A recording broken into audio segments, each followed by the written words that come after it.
Hello everyone. Ito nga pala yung room ko sa China. Good for two. Wala nga lang food. Medyo expensive. Nasa 5,400 per night. So basic lang. Kaya lang mahal siya dahil siguro malapit sa airport. Ayan. So dito ito yung CR niya. Ayan. Ito naman yung kama ko, table, ref, mini ref. Ito naman yung airport. So ayan, pag umuwi ako dyan, ako sasakay ulit ng plane. Yan yung airport nila. Ano, nasa China ako ngayon.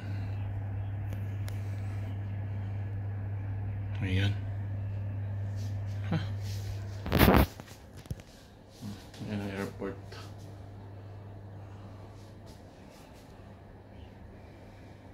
So andito ako ngayon for manager's meeting for 1 week.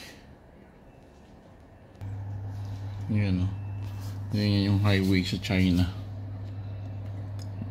Hindi ba?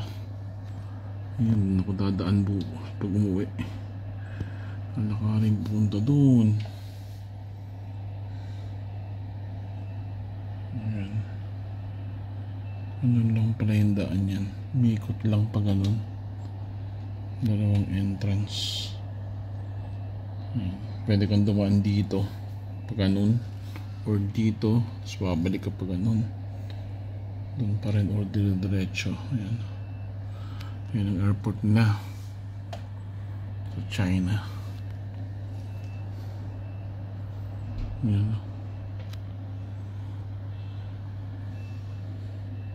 Yung sasakyan. Nandito ako sa 6th floor ngayon ng